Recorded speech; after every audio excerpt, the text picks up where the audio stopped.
Your sausage McMuffin with egg didn't change. Your receipt did. The sausage McMuffin with egg extra value meal includes a hash brown and a small coffee for just $5. Only at McDonald's for a limited time. Prices and participation may vary. You're listening to the Archaeology Podcast Network. This is the CRM Archaeology Podcast. It's the show where we pull back the veil of cultural resources management archaeology and discuss the issues that everyone is concerned about. Welcome to the podcast.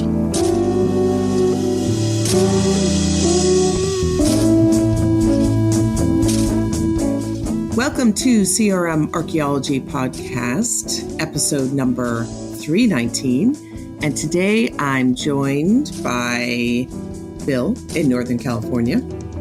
Hey, actually, I'm going remote. I'm in Boise, Idaho today. Ooh, seeing my mom. Mixing it up. Awesome. Yep. And Andrew in Southern California. I know you're in Southern California because I just saw What's you up, guys? yesterday. Yes. Everyone knows too much about me. Yes, I am here in Southern California. Awesome. And you know what? I'm just going to put a little plug for a future episode.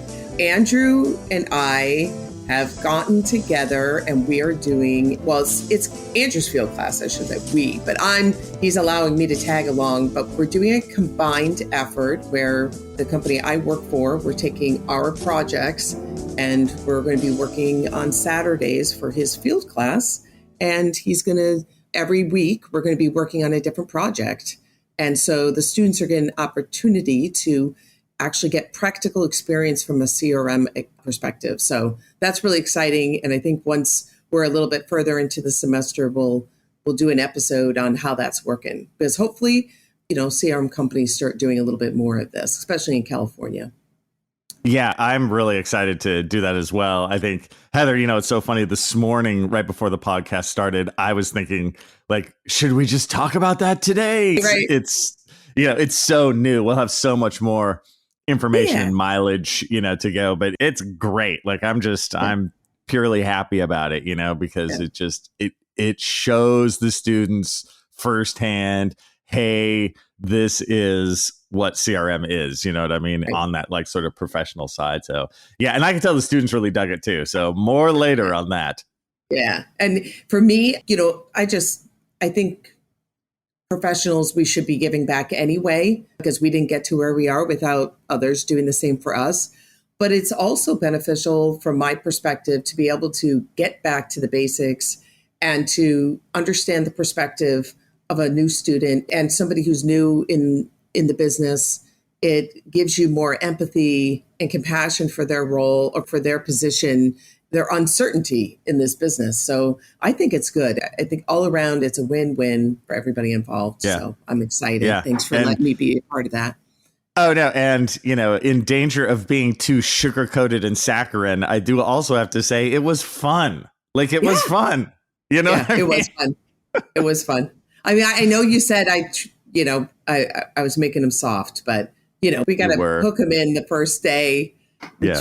Note to those listening. Yeah, note to those listening in the CRM world, they got free pizza the first day. Dude, I have failed as a professor. The students got free pizza. Whatever, oh my gosh, isn't pizza party the end of the... Yeah, that's what I was going to say. I don't know if that's a really good thing. At a field school, though, it's good. But it was good pizza. And we started the day with croissants and fruit. Oh, my God. I know. Well, you don't need to know this. I know. I know.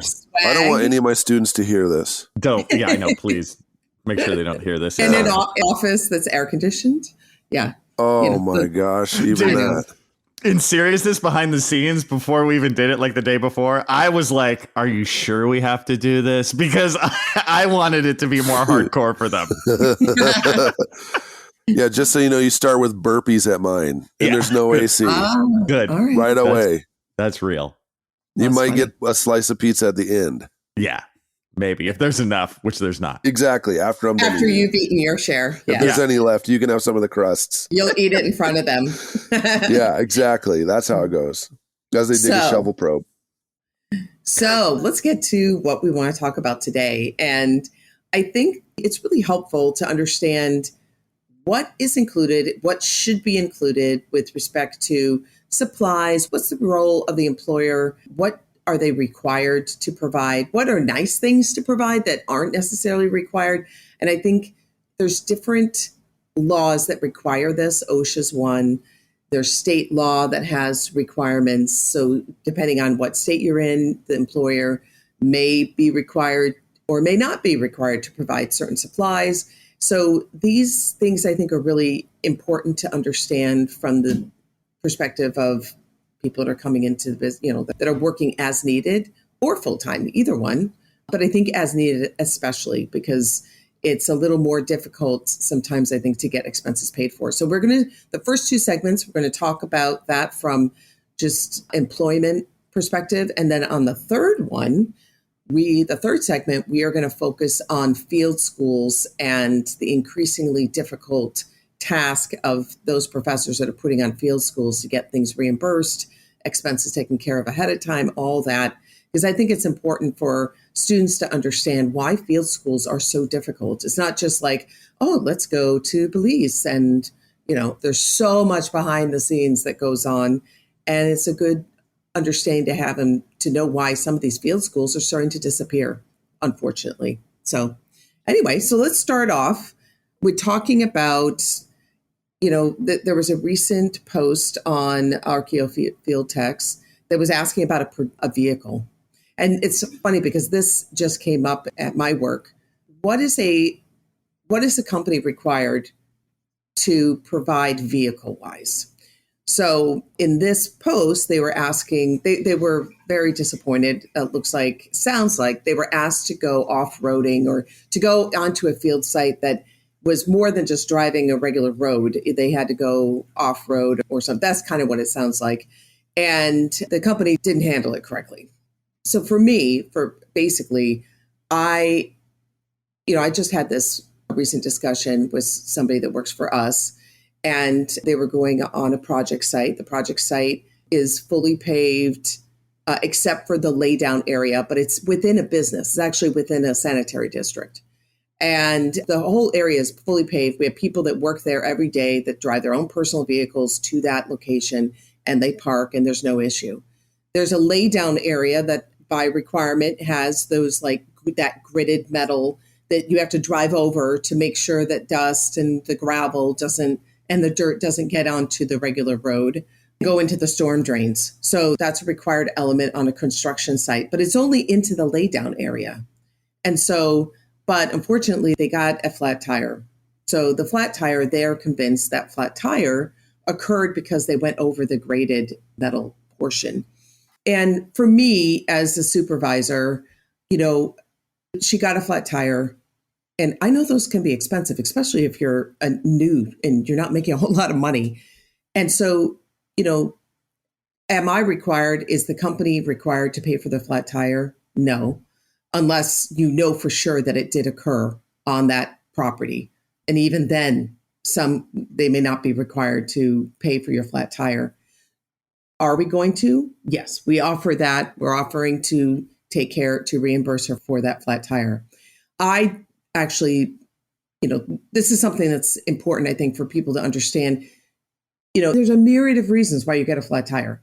Going over those grades are not a lot on a tire. And I think for those that are starting in as needed, a lot of times you're young and you don't really understand what causes a flat tire. So, you could have had a tire that was, the tread wasn't good. It was an old tire. You could have had a nail in it from just driving on the regular road and then going onto that grate, push the nail in further, and now you have a flat tire. There's a myriad of reasons why you have a flat tire.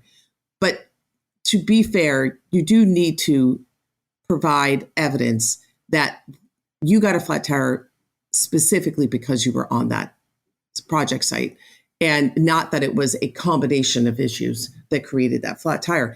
But in, good faith, we are going to take care of the flat tire. But I did explain to her, I've had 2 flat tires in the last couple months, and there's construction occurring right next to our business or the building that we have our business in. So, that's just hazards of the road. And that's part of my normal commute. And I would never go to the company and ask for my flat tire to be taken care of because they don't have any control over, roads and how they're maintained. I wanted to ask about this opens up the whole conundrum of all kinds of stuff of using your phone in the field, right?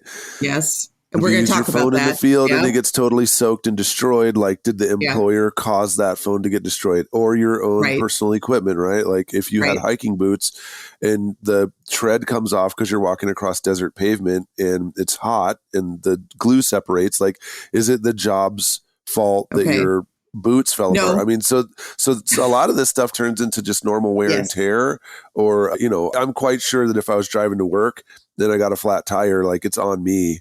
Whether I worked at, my current employer, whether I was doing archaeology or, just working for a normal commercial company. So like, what's the boundary on, what's covered, what's not? Yeah. Where are the boundaries at? I don't know. Yeah. So as far as a vehicle goes, we'll do one at a time. So with a vehicle, I think sometimes there's a misnomer that the mileage that you get is just to cover your gas. It's not. I mean, do the calculation. It's way more than that, right? The federal rate right now is just under 70 cents a mile. That's a lot. That definitely covers more than your gas. So what that is that's also supposed to cover the wear and tear on your vehicle, insurance, and other things. So when you get mileage, that's part of it. As far as going off-roading, I would never expect, and you cannot expect somebody who works for you to have a vehicle that's appropriate for off-roading.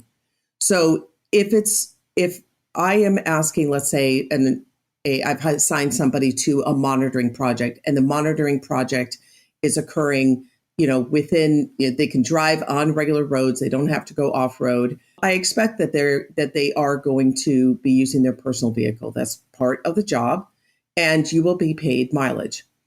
Now, if the job requires you to go off-roading, then absolutely the employer should be providing you a off-road appropriate vehicle. So if that means then you're driving to the project site and then there's a fleet car, a fleet truck, fleet vehicle that is there, or a rented vehicle that is there for you to use while you're on the site, then that's appropriate. So you get mileage to the project site and then you're taking the vehicle on. But nobody should be expecting you to be taking your Toyota Echo. I did have a project where that was required, and I was new, so I didn't know any better.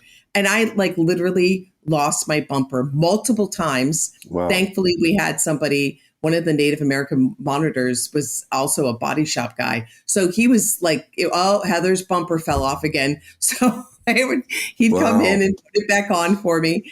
And so I didn't know any different. So, that's something that's important to remember.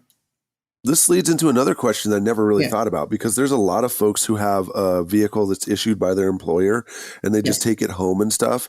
So is that a case where the company would be, you just have a company vehicle and you take it home? So then how do you separate personal use versus work use then? So, especially if you're keeping it over the weekend and then you use it to haul like a bed or something like that. Most companies will not allow you to do that. Like they'll actually say, we're giving you this fleet vehicle because it makes sense. It's silly for you to drive to the company, especially if it's not on the way, and then to get the fleet vehicle. Some companies will do that because they just don't want to bother with it. But typically with a fleet vehicle, you have to itemize all your miles. So if the miles don't add up because you've been using it for personal reasons, then they're going to find that out. So typically they'll tell you, this is a fleet vehicle. When you bring it home, it stays in your driveway. You are not to use it for other reasons. And you are going to have to itemize it. If you don't have to itemize it, I would still be careful, because the last thing, especially if they tell you can't do it, and let's say you do haul somebody's bed or whatever, and you get a car accident on a weekend, how are you going to explain that? Yeah. So typically that's the way that works.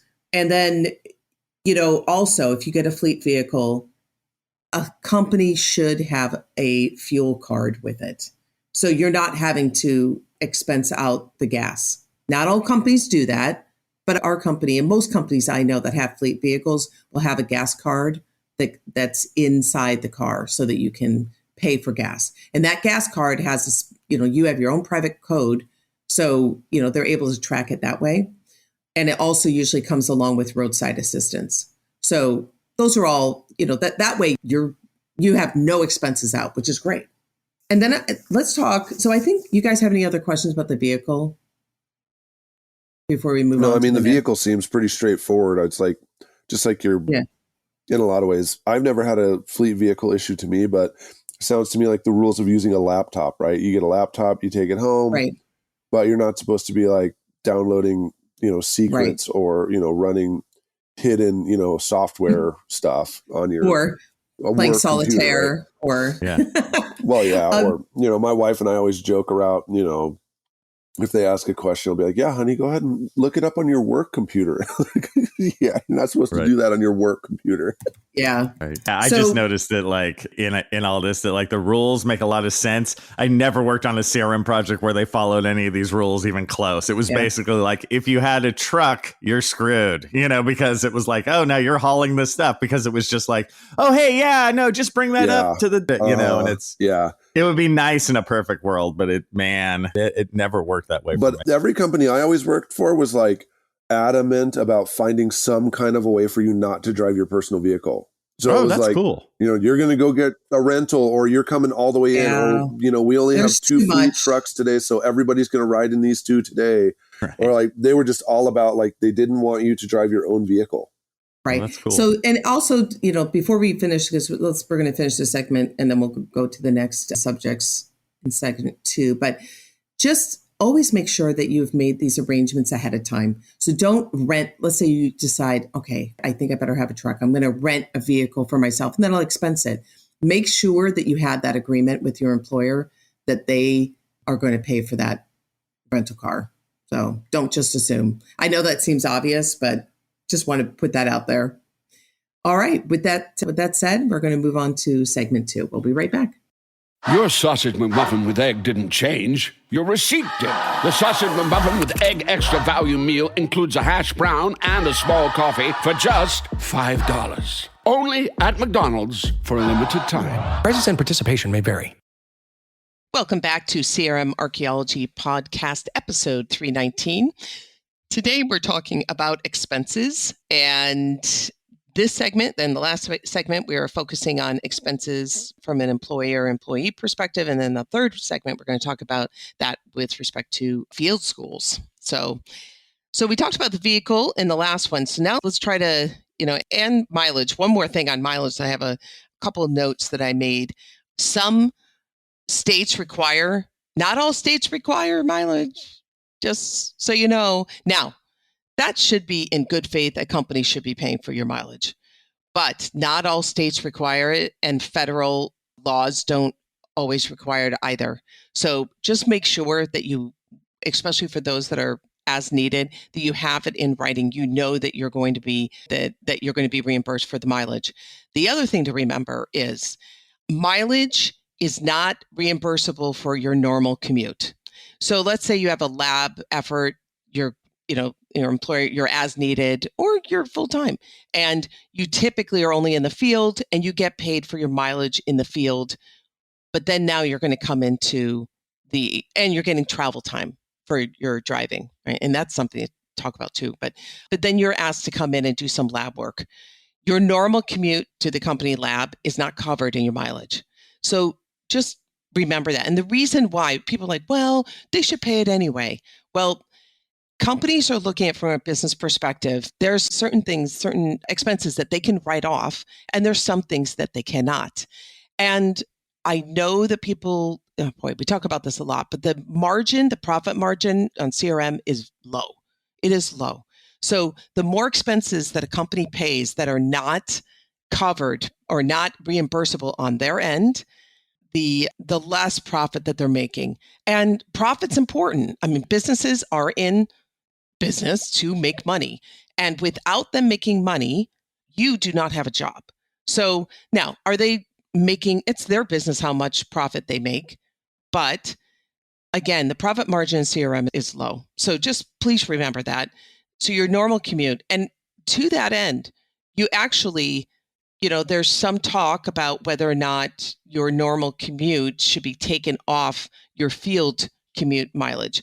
Typically, I always have the expenses from your home to the work site, and we don't take anything off. But some employers might actually take off your normal commute. So just these are all things that you should know ahead of time.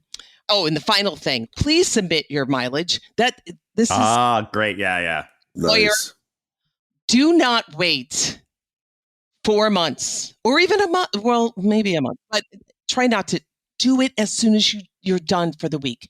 Submit your expenses every week. Yeah. This happens all the time. I'm telling you, somebody just left our company and they have been sending these emails regularly in the last couple of weeks. Oh, I need reimbursement for a trip that I did in January. What? That's months ago. And now they want to be reimbursed. And why is that an issue? Because the reimbursement is tied to the costs of the client. So we invoice the client for those costs. Let's say we close the job up. That means now we have to pay that, and that cannot be reimbursed. So there's some expenses. Now, can we write it off? We can write it off, yes. But some of these expenses are not able to be written off, and it's part of the contract with our client that they are going to pay for those expenses. So when you guys don't put in your expenses in a timely manner, it's not good. And I'll tell you, you're going to get paid. Likely you will get paid, but you may not be asked to come back, especially if you're as needed. So just please remember that. Make sure you submit your expenses. Here's the key to getting more work in as needed and to be transitioning from as needed to full-time and being considered in the mind of your supervisor as a great employee. Make my job easier for me, not harder. Yeah. Job easier for me. And then, that's, you don't even have to be the smartest person in the room. Just make your boss's job easier and you'll be golden. All right. And I would just add one little thing to that. Always get a receipt, for everything. Just become a receipt. Right. Yes. I learned that in the old school in academia, actually, whenever you had a grant or something, you had to get receipts for everything. So it's like you're in CRM, you get gas for the vehicle, even though it's on the card, just get a receipt and then keep a little envelope or something. Yeah. Just receipts all the time. I have the OneDrive app or get some kind of scan app. Doesn't matter. And there's expenses apps, right? So scan it immediately. As soon as you get that receipt, scan it immediately. Right. Because you're going to lose them. You'll definitely, I lose them. So me too. Learn from our mistakes. I usually hold on to them. But another thing too, I used to put the receipts in an envelope and then put the project code on the envelope. Yes. Oh yeah.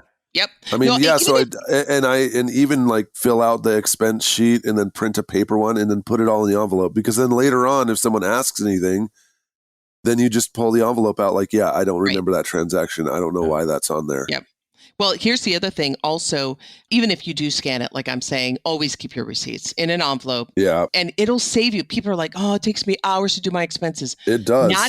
It does, but not if you are taking some of these steps along the way. When you're trying to recreate your expenses from a month ago, it does take a long time. So put them simple, just like Bill said, put it in an envelope with the project name on it and just keep it that way. Put it in your car and, keep it that way. So let's go on to per diem.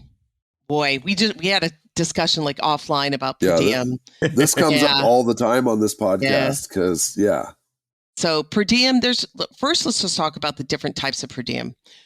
So there's per diem that is straight per diem, where they say, okay, you are allowed $150 for hotel and $70 for food a day. That's high. It's not high in some areas. Typically, at my company, it's $70 for a day for food. And then that's it. And you get the money. And it doesn't matter. They don't ask you for receipts. They just give you that straight per diem. Then there's actual expensed per diem, which means you have up to 70 to use, but you must present your receipts and you only get paid for that which you have spent. And then they have a list of things that you cannot purchase. Like my company has, you can't go and buy Snickers bar at the gas station and get reimbursed for it. Candy's not included. That's one of my worst and most hated kinds of per diem. Yeah, I know. Where there's restrictions and stuff if you don't eat vegetables, then, you don't get any money. It's come on, seriously? Ice is not a nutrition supplement. You don't need reimbursement for ice. And you're come on. So there's some reasons why, and I'd like to, from the business perspective, we have, let's say we have like a municipality that we're working for. And part of our contract is they've put some major restrictions on what is allowed expenses. And so that's a roll down from the contract and what's expected. So hopefully some businesses, just to make it easier, they just keep, that for all projects. Some businesses will go through the extra effort to say, okay, if you're working on this contract, then these are the expenses that you are allowable. And then if you work on this contract, it's a little looser. That takes a lot more work on the accounting side from the administrative point of view for the company. But that is nice, but that doesn't always happen. So just make sure that when you're walking into a project that you know what is allowable. And most companies, unless they're small, but even if they're small, should have a manual that says, this is your expense manual. This is what's allowed. This one is not. Yeah, and then just make sure you're following it. I kind of got to push back a little bit on this one because these municipality rules are like atomized across all these different agencies and stuff. And so it's difficult to know if because you're working for this county water district, you can't get Snickers on this one. But like this, developer doesn't care one bit if you get Snickers. They just give you, $70 a day, right? So if we're going to try to make things easier for the employer, then you also got to kind of make things easier for the employee because they're coming in a lot of times haven't even worked for this company. You give them like 900 manuals and then tell them to go out and monitor and they buy a Snickers and then their stuff doesn't get reimbursed. Like to me, it's kind of like these are those nitpickly things that make people leave companies. Yes. And so if the pay is not right and if you're getting hassled over buying a Snickers on your reimbursement, dude, to me, that's a sign you need to get out of that company because they're not either. Well, so one of the other things too that we failed to mention is that like your reimbursement, Sonia Hootmacher, who was on here all the time, would always say that per diem is not a right. It's not like mandatory provided by your employer. Some jobs get it and some jobs don't. And I understand we got to follow the rules and stuff. But the other thing too is per diem counts as income. And a lot of people aren't necessarily claiming that at the same time, but the employer is paying it out. So that could put you in trouble if you don't claim all the per diem that you're getting, on your taxes. But then finally, because I did experience this quite a bit, like they wanted to see itemized receipts and they're like, well, Cheetos don't have X amount of, nutrition and neither do sunflower seeds. But this tomato, on the other hand, I'm like, so then I should have just bought tomatoes and it was just totally annoying. So I don't know the way around it. The best solution is like just pay people more and then they don't get per diem. Right. So here's the thing. Per diem, if I'm asking somebody who lives in California to go to Ohio, they're absolutely going to get per diem. Or if I'm asking somebody who lives in Pennsylvania to do a job in Ohio, an adjoining state, they're going to get per diem. They should get per diem. If you're getting straight per diem, understand that there is a potential that could get taxed. It's not always the case. But if you get straight per diem and it gets taxed, then you can write that off on your taxes. You can write off your expenses on your taxes. So just remember that you're getting... I'm glad you said that because I would recommend that people do that too. There's other equipment too if it rises above certain thresholds like rain gear, if you had to buy camping equipment, like keep those receipts and like look and see if that applies to you and your tax. Once again, I'm not a tax professional, right? You always got to say that. But in the past, you have to buy a new laptop and a whole bunch of other stuff for work. Right. Like those are valid work expenses along with, those other things too. Right. Well, let's talk about technology, actually, because I think this is something that's misunderstood quite a bit. So there's a reason. So I've worked for companies, typically in the company I work for right now, we issue for as neededs, typically will issue an iPad. Why would we issue an iPad if they could just go ahead and put their, the same apps on their phone? And they may prefer to use that than have to have two pieces of technology in the field with them. Because if you're required to use your phone in the field and put apps, that's reimbursable. They should be paying they should be giving you some kind of stipend for your phone.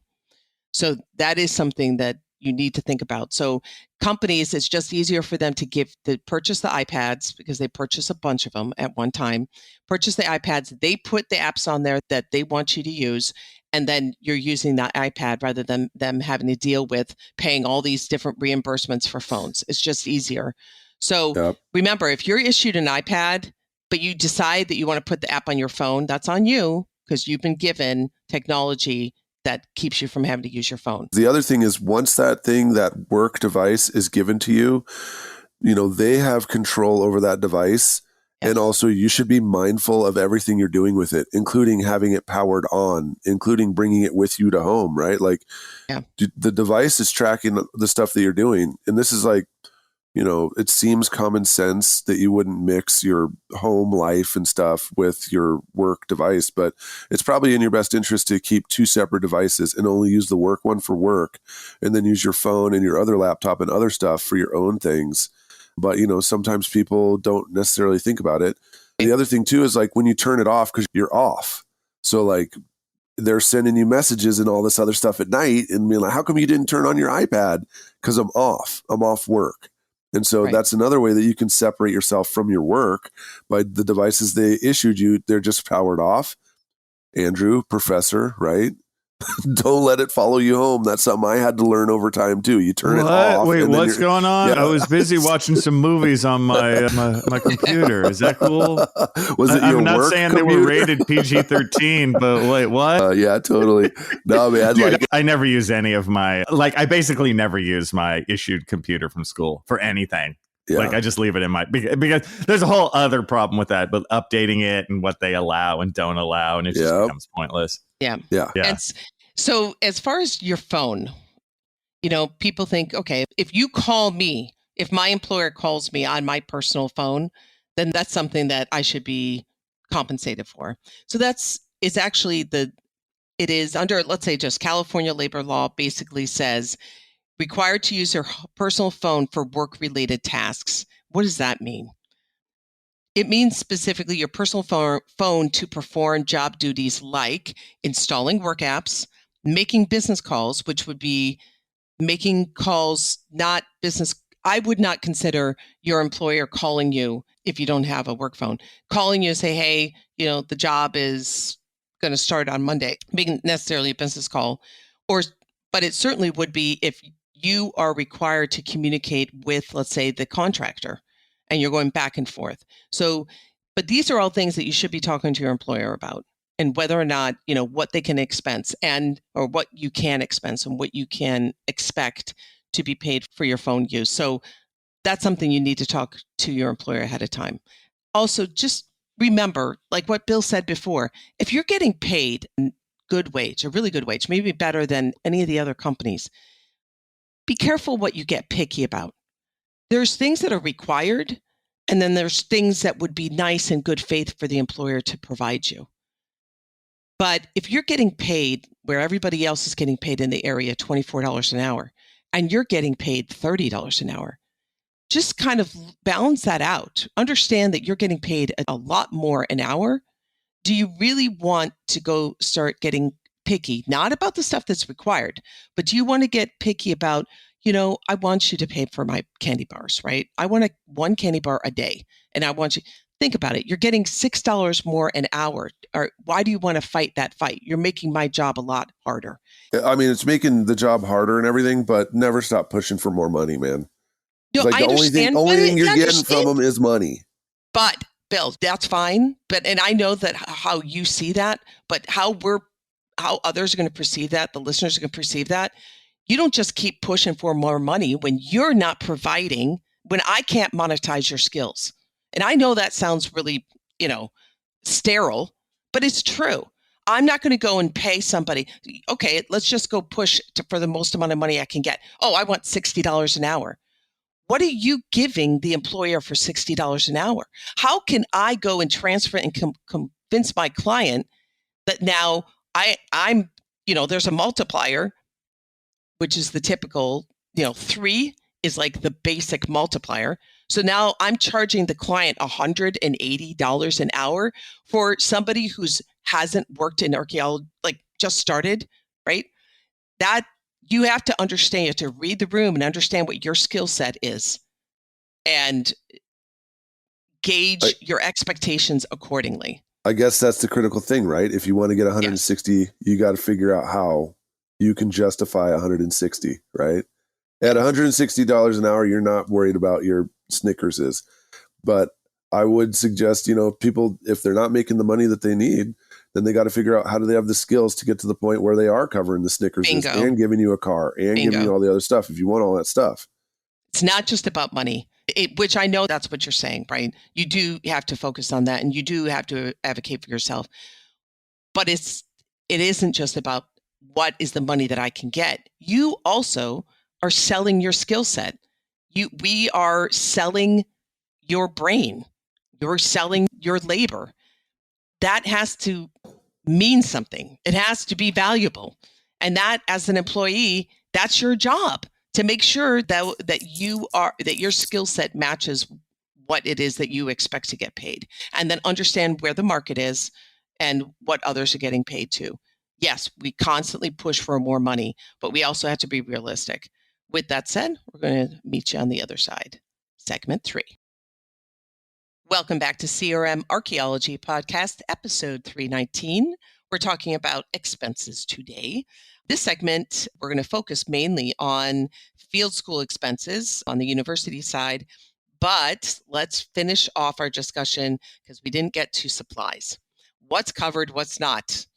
Say OSHA requirement is all your PPE, with the exception of boots, all your PPE is required to be provided by your employer. Now, let's say you need new PPE.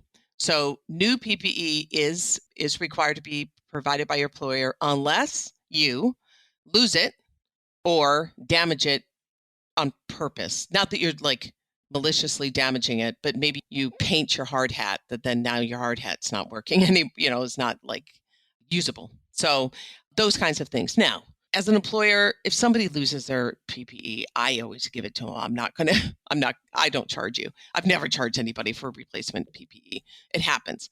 But do know that, because some companies may. Now, boots. The company that I work for, we do pay for your boots. We pay for, once a year, we pay for new boots. That's not required. So just so that you know, boots are not required to be paid to the employee. So, that's something to think about. If you have an employer who's willing to pay for boots, those are expensive. So it's usually up to a cap. We have a cap, but it's a pretty good cap. You can get a really nice set of boots with our cap. So a few other things as far as supplies go, anything that you need to do that's reasonably required of your job, that should be covered. So water. Employers are required to provide water, potable water, whether you're in the office or in the field. So if they're not providing water, they're not. Yeah, compliant. but there's a difference between tub water and water. Right. So it's potable. Like if you live in the desert and there's like these mineral rich waters that come from the bathtub, man, I couldn't stand that. It's mineral rich.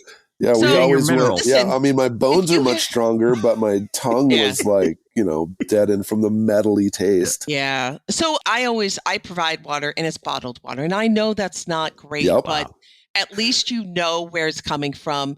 You don't have to worry about if some, field supervisor is actually washing the thermos and it was moldy and was sitting, for a month before the user. I hate drinking water out of a thermos. I don't like it. I don't know where that water came from. I don't feel comfortable. That's the thing. Some of our tap water is not safe in the United States, like in these agricultural areas and stuff. Yeah. Like I'm not necessarily trusting these water things. I mean, I'm sorry if you work for the water company, I'm sorry, but like we don't really trust that all the time, because then you find out that there's like bacteria that got in, or pesticide that's in there somehow, and then whoops, we didn't catch that for like 10 years. So that's another reason why I would go to the refill thing. What is it at like 7-Eleven or Circle K in front? You can just get 5 gallons, right? Yeah. So I usually do the bottled water. I do the individual bottled water. I know it's not environmentally the best, but in the field, to me, it gives a sense of comfort to anybody who's getting the water. The other thing is, they're not required to give you Gatorade, but I do purchase Gatorade for field, because I think it's just, I want the people that are working hard for us to feel like they're being cared for. What about ice? You provide ice too? Oh, absolutely. I provide ice. I mean, that's okay. To me, that's hot water. What help is that? I don't know, man. I've worked for companies, they didn't want to reimburse us for the ice or the sunscreen. Okay. So I think I've never worked for a company that did that. Or bug spray, man, like ticks and stuff, chiggers, but they don't want to reimburse you for like a thing of deep wood. Those are the things that, like you said in the last segment, that you really have to think about. If a company is being that picky about what they cover and what they don't, like I always have a bottle of sunscreen. I have a bottle of Technu. I have a bottle of, we put that in our trucks to make sure that everything is covered. Technically, the only thing that is covered is first aid or supplies that are required for your specific job. I mean, you could argue that bug spray is required for your, for ticks and otherwise, and sunscreen's required.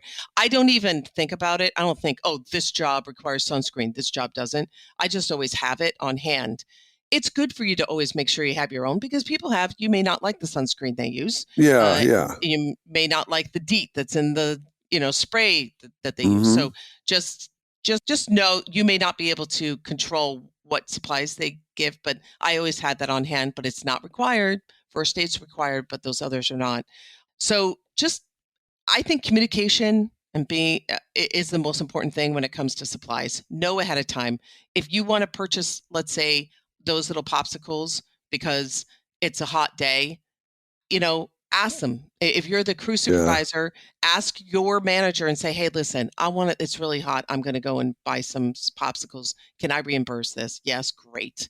So, just. Yeah. And if we used to like freeze those Pedialyte popsicles and then put them in the orange thing. Yeah. What is the Gatorade thing? We'd put it in that with all the water. And then at the end of the day, they were keeping the water cool with ice and stuff in there too. And then they would be kind of slushy. Sometimes they would be frozen still a little bit, but then each person at the end of the day with your wrap up meeting is taking some Pedialyte too after being in the sun. So from a manager perspective, crew supervisors, think about it. Definitely have these conversations with the people that are at your company that aren't in the field. But just think about when you were a kid.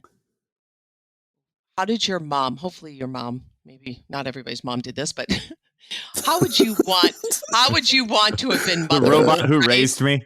Yeah, right. Or it's your dad. I shouldn't say that about moms, but it's your mom and dad. What were those things that when you had a really hot day of playing outside and you came back, what just made you feel cared for, right? Yeah. It was those icy pops, or it was an ice cream at the end of the day, or a Gatorade, whatever.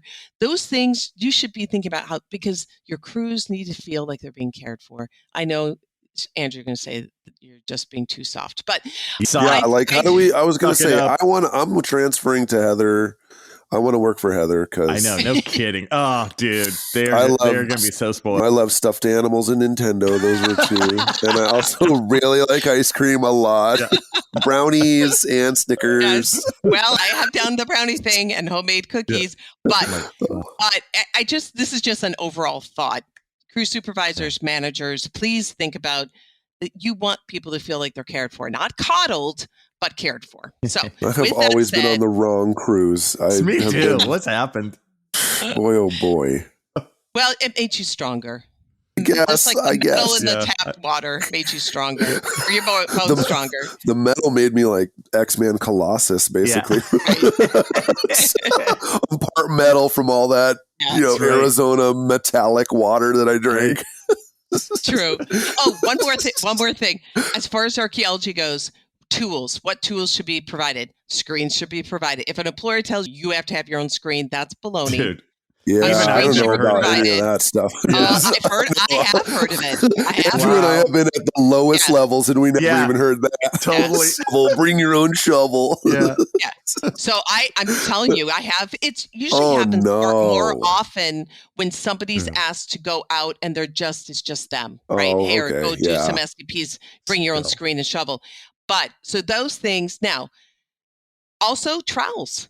Now, trowels can be a very personal thing that people want to have a certain trowel. So just remember, the trowels should be provided, but if you have your special trowel, they don't have to provide you a specific type of trowel. So they should be provided if you forgot your trowel or whatever. But, if you have your own set of personal little tools that you like to use, that's on you. But the employer should provide at least the basic tools that are reasonably required to do that job. Okay. So, all right, let's move on to field schools. I'm trying to channel Serenity now. George Costanza, like, please, Lord, do not let me scream on this podcast about talking about my job. I'm going to force you to. Come on, you want to go first? You want me to go first? Why don't you just go first? Because once you go, that's all there is, Bill. You're going to spin out of so control, dude. we're talking about the reimbursement situation. Yeah. I feel like probably because they're employers in the United States, universities are also supposed to provide all those things. And I would say when it comes to the equipment, except for maybe vehicles, like sometimes vehicles are more difficult to come by through the motor pool. And renting a vehicle is easier. But I would say the shovels, the other equipment, right? Your university will provide computers. Now it gets into kind of an in-between space for students who are students, but also student employees. But like if you were going to work on a field project and it required computers, somehow the university is going to provide a computer that could be used for that work. And so I think that when it comes to those kind of things, the university and CRM, they're on the same page. Like, they're going to give you the tools you need to do the work. Now, where I have had astronomically horrible experience is trying to get reimbursed through the university. When I worked for companies, even bigger, like, multi-state CRM or engineering companies, you would fill those forms out that Heather was telling us about and then submit them. And accountants or the people in finance or whatever would get you the money in a timely manner. And I'm talking about like you might have to wait a paycheck, or if you were between pay periods, or, a best case scenario, they just seriously like cut a check like that day and gave you your money, right? Mm-hmm. But that is not how a university works, like whatsoever. Nope. It's awful. Like in my experience, it's getting the money back. And this is much more on Bill and my experience personally of sort of running a field school and sort of trying to get reimbursed for money that we're supposed to easily get reimbursed for. But just filling out the paperwork is crazy. And then you wait. And Bill, that part you brought up about the finance, to me, that's where it all breaks down. It's like the people who run the money at the university or the college system, they have no idea what they're doing. And like, that's where it all falls apart, in the black hole of the finance arena. Yeah. So it's like, to be fair, the folks who are supposed to handle all these reimbursements at any university are probably deeply underwater. They have so many things on their plate. Yeah. And there's a never ending labyrinth of new rules, regulations, practices, softwares, all the shit that's perpetually being rolled out that they constantly have to change for. So I get it. I understand when I hand in my esoteric reimbursement that's not just for a laptop or something, to travel and then to pay students. You got to use the special code. Community partners and other stuff. And some people are hired as 1099 and some people get honorarium. Some people get this. Yeah. Like I can see when you hand that thing in that the person who's supposed to process it, like seriously, if you had 100 things to process every day, and some of them were candy bars, and some of them were laptops, and some of them were this, and some of them were like catering. And these are all simple things that you've clicked on a million times. And then this jackalope comes through with these 2 students who are paid from this, and then one person's got this special code because they've got a discount on their tuition, and then there's honoraria for 4 elders, and you ate at 9 different things in 2 different states, including a U.S. territory. And it's like, you would just look at this and be like, what? I don't know how to do this, right? Yeah. So the reimbursements, it's horrible. Mm-hmm. And there's so much, like if you guys think like just stuff like renting porta potties, or like Bill said, like hiring people to come out like for a day, maybe it's like a Native American monitor, or maybe it's somebody else who's going to, you know what I mean? That stuff, I do have to say the people I work with at my college, they're super helpful to me. But once it goes onward to weird finance world, that's where it just falls apart. And it's tough. I'd like to say at mine, they are not helpful. Yeah. No, I do not get help. I get more like chastisement about like, how come you didn't do this? And I'm like, because you didn't even know about this till you asked your boss. That's why I didn't do it. No, so my chastising is from the district office. It's not from like my department or anything. No. The department's cool. And then the district office is just like brutal and crazy. My department, we have to wade through it. But, sadly, because it's an anthropology department, they're wading through like 25 of them at any given time, right? Like people are doing all kinds of stuff, hiring software, LiDAR, buying equipment, like all this different stuff. And they're constantly wading through these complicated ones. Yeah. And so my department, I guess, is where there is help. But the minute it touches the actual university, that's where it all fails.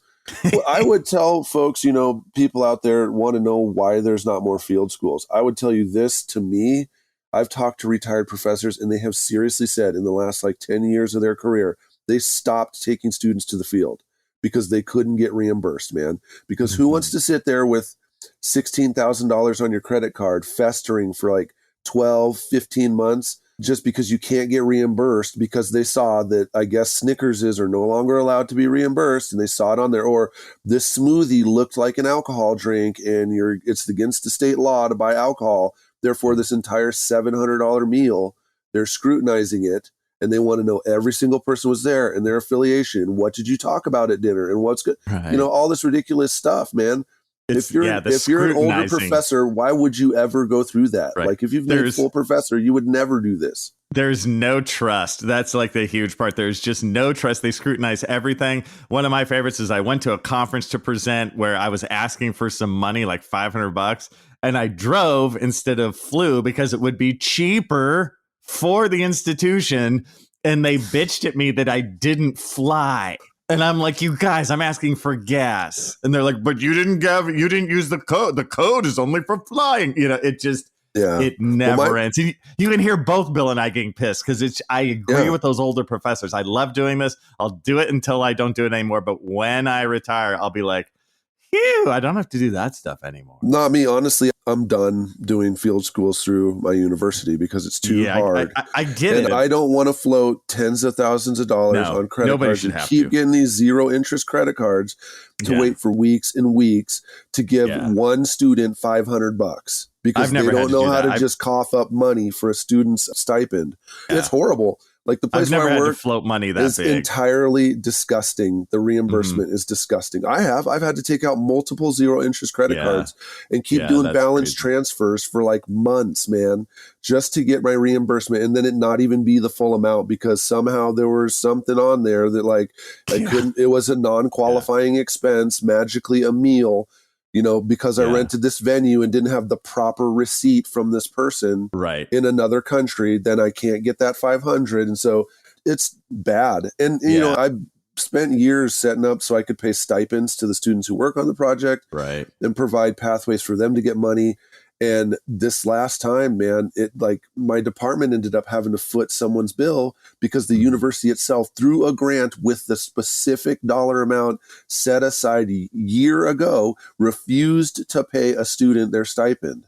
So the department ate it. And now we have to try to wrestle the money out of the thing to pay us our own selves back. And they're swearing up and down that they can't do it. And as time moves on. And I'm not joking. They have spent thousands of dollars on all the people who have spent time telling me not to do it than it was worth for this kid's stipend to even just get paid to them. Oh, it drives me crazy. It's just trust me for 2 seconds. I'm not a super criminal. I'm trying to help these people, and I'm trying to do it for as cheap as possible. I'll tell you the easiest way to handle it is to direct bill through the university to get any travel or whatever. So you do have to call the travel agent that is going to, if you're going on a field school and you've got 10 people, you've got to buy 10 plane tickets. You're easily looking at, 16 hours of talking to a travel. You need to find the exact flight number, their proper name, all of that stuff just to get the plane tickets from to get there, right? Yeah. If you have to rent a car, direct bill it through that. Make sure that it's okay for you to drive to multiple states. Check on who's allowed to drive and get people signed on, right? If you need to pay stipends, you need to plan at least a year in advance to get the stipends through because they will all say when they're getting the money, they will all swear that it's okay, get the bigger grant, go ahead, you can pay students. And then the minute they have to pay, they will magically find mistakes. So start the paperwork a year in advance. They say 30 days. I'd say 30 months. 30 I forgot about that. Don't wait. Front loading. Don't wait. Yeah. Months months before. They have all these things where it's the board only meets once every 3 months to okay this. That kind of stuff. Oh my God. And then my suggestion is don't get per diem for yourself at a university. Don't ask for food because that opens you up to so much more inquiry. Every meal. They're going to look at every entree. They will count how many people are there and say that there's 14 entrees, but there's 13 people there. I never asked for per diem. Yeah. So don't ask for food back. No, don't ask for anything. That is genius. And then take out a 0 interest credit card before you go. I have to say, that's I have to say that this is going to be my last podcast here at the CRM Archaeology Podcast because I've just had an aneurysm. I had an aneurysm and I'm no longer able to function. And everybody, I'm not doing field schools. It's too hard. It's too hard to go through my university. Someone else can do it. I could even, I'll help another company or a nonprofit write the grant to do it, but I'm done with my own university. I'm done with it. I so sad. That's so sad. So, hopefully this gave everybody some, good perspective. And it was therapy for Bill and Andrew. Yeah. Feel a little better? Okay. That's good. So I want to finish this off by a couple of reminders. Number one, please put in your expenses early.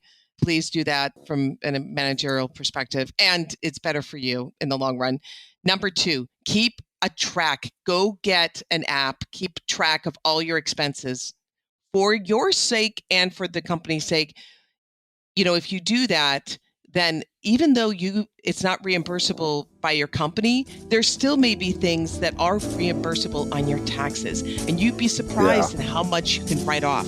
So, including your phone, if you are, actually taking it, we should probably bring on a tax professional. Yeah, I was thinking, we really do. We do need someone to help us. Let's do that. That would be great. Do that. Yeah, we should do that. But there are things that you can even write off a portion of your home, your apartment, if you're doing work in your apartment. There's all this stuff. So just, I promise we'll get a tax professional on and do an episode on that. But anyway, just, regular communication, doing your expenses on time, all those things are just going to make your life a lot easier. Thank you so much for, joining us today, for listening to our rants as normal. Yeah, if you're a professor, just don't do it. Try it. If it can't be direct bill, don't do it. If you can't direct bill it, don't do it. Partner with a CRM firm. Yeah. Yes, partner with a CRM firm. Just hand all the money to them and let them do it. That's it for another episode of the CRM Archaeology Podcast. Links to some of the items mentioned on the show are in the show notes for this podcast, which can be found at www.archpodnet.com/CRMArchPodcast. Please comment and share anywhere you see the show. If you'd like us to answer a question on a future episode, email us. Use the contact form on the website, or just email chris@archaeologypodcastnetwork.com. Support the show and the network at archpodnet.com/members. Get some swag and extra content while you're there. Send us show suggestions and interview suggestions. We want this to be a resource for field technicians everywhere, and we want to know what you want to know about. With that, we'll see you in the field. Goodbye. Adios. Bye, folks.